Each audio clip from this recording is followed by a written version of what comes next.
عمران خان کی ایک اور کیس میں آج ان کو ریلیف ملا ہے، اور ساتھ میں کے پی کے جو سی ایم ہیں جناب علی امین گنڈا پور، انہوں نے اپنی عوام کے لیے کچھ اناؤنسمنٹ کی ہیں، وہ بڑی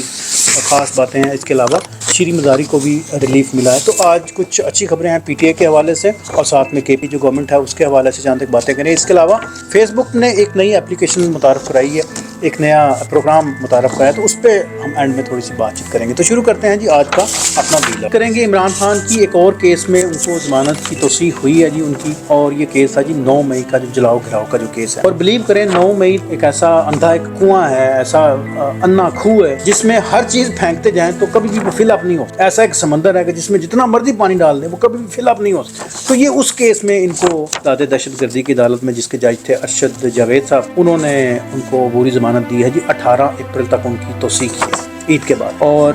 چونکہ عمران خان صاحب اڈیالہ میں تھے تو ان کو پھر ویڈیو لنک کے ذریعے انہوں نے رکھا، اور آئندہ سماعت کے لیے ان کے جو وکیل ہیں سلمان صفدر کو انہوں نے کہا ہے کہ آپ دلائل کی اپنی تیاری کیجیے تاکہ اس کیس کو آگے لے کے جائے گا۔ بوگس کیس ہے، 100% بوگس کیس ہے، اس پہ اب کیا لمبی بات چیت کرنی ہے، ٹائم چونکہ وقت کی کمی ہے، تو 100% بے بنیاد کیس ہے۔ ایک ایسی بلڈنگ ہے جس کی ٹانگیں ہی نہیں ہے، ایک ایسا ٹیبل ہے جس کی ٹانگیں نہیں ہے، ایک ایسی گاڑی ہے جس کے ٹائر ہی نہیں ہے۔ یہ کوئی عجیب اور 100% یہ بوگس کیس ہے، کوئی اس کی صداقت نہیں ہے، 100% یہ ایک ڈیزائنڈ کیس ہے جی۔ کل کے ویلاگ میں نے آپ کو بتایا تھا کہ سائفر کا کیس بالکل اپنے اختتامی مراحل پہ پہنچ چکا ہے، اور مجھے بڑی امید تھی کہ آج اس کا فیصلہ آ جائے گا، لیکن انفارچونیٹلی آج وہ فیصلہ نہیں آ سکا۔ اس کی جو اگلی پیشی انہوں نے رکھی ہے وہ ہے جی 16 اپریل کو میں 100% شیور ہوں کہ یہ اس کی آخری سماعت ہوگی۔ آج جو اس کے جو وکیل تھے جناب سلمان صفدر صاحب نے جب دلائل دینے کے بعد جب آئے تو انہوں نے بتایا کہ جی کیس ہماری طرف سے ہم نے تو 110% گورنمنٹ کو ڈیلیور کر دیا ہے، تو ہمیں نہیں لگتا کہ اس میں ہم نے کوئی اپنے دلائل کوئی رہ گئے ہیں باقی۔ اور انہوں نے یہ بھی بتایا کہ جی یہ بالکل کیس کو آپ یوں سمجھیے کہ یہ کیس دفن ہو چکا ہے، زمین بوس ہو چکا ہے، ایسا کیس ہے،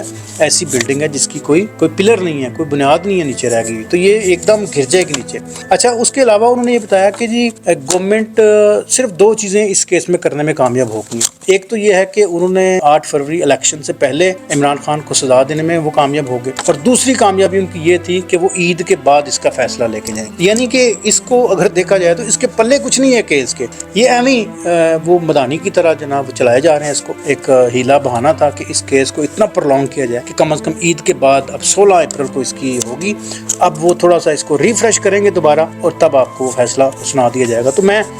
بڑا پر امید ہوں، اور مجھے بڑا یقین ہے کہ اس کیس کے واقعی اس کے پلے تو ہے کچھ نہیں ہے، اور یہ بالکل عمران خان اور جتنے اس میں جن لوگوں پہ مقدمے ہیں، اسپیشلی شاہ محمود قریشی اور دوسرے جو لوگ ہیں، وہ بالکل اس میں باعزت بری ہوں۔ اچھا جی، اس کے علاوہ اب ہم شامل کریں گے ایک بڑی اچھی خبر ہے کے پی سے۔ جو خبریں ہوتی ہیں عوام سے ریلیٹ، عوام کو ریلیف جہاں پہ ملتا ہے، عوام کی بات کی جاتی ہے، تو وہ واقعی مجھے میرے بڑی دل کے قریب ہیں یہ باتیں، اور مجھے خود بڑا پسند ہے۔ اور جو بندہ درد دل سے ایسی ایکٹیویٹیز کرتا ہے اسپیشلی گورنمنٹ لیول پہ، اس کو میں بڑا اپریشیٹ کرتا ہوں، میں بہت اس کے گن گاتا ہوں۔ یہ بات ہے جی کے پی کی اس دفعہ کی، اور علی امین گنڈا پور آبویسلی ان کا جو ویژن ہے وہ ظاہر عمران خان کا ویژن ہے، اور عمران خان کا ویژن تھا احساس پروگرام۔ آپ کو یاد ہوگا کہ پاکستان کا جو سب سے بہترین جو پروگرام تھا وہ احساس پروگرام تھا، اس کے علاوہ صحت کارڈ تھا، اس کے علاوہ کوئی بھوکا نہ سوئے، تو اس طرح کے بہت سے ان کے کارنامے تھے جو آج بھی لوگ ان کو یاد رکھتے ہیں۔ تو اس کی سمجھ لے کہ رپیٹ وہ ٹنیور اب ہو رہا ہے کے پی میں، وہی چیزیں اب دوبارہ وہ علی امین گنڈا پور صاحب لاگو کر رہے ہیں، لائک صحت کارڈ وہاں پہ دوبارہ بحال ہو گیا ہے، اور ساتھ میں اب یہ جو میں آپ کو خبر دینے لگا ہوں یہ بڑی مزے کی خبر ہے، عید کا پیکج انہوں نے اناؤنس کیا ہے، اور 10,000 عیدی ملے گی ہر حلقے میں سے 1,000 جو مستحقین ہیں کے پی میں، ہر حلقے میں سے 10,000 روپے کی اماؤنٹ ملے گی 1,000 بندے کو ہر حلقے میں۔ اور اس کے جو مشیر خزانہ ہے جناب مزمل اسلم نے، انہوں نے اس کی پوری تیاری کی ہے، اور انہوں نے آج اناؤنس بھی کیا کہ 1.15 ارب روپے کی سبسڈی اس میں رکھی گئی ہے، جو 5 لاکھ افراد تک یہ اماؤنٹ جو ہے نا وہ منتقل ہوں گی۔ تو یہ بڑی اچھی خبر ہے، مجھے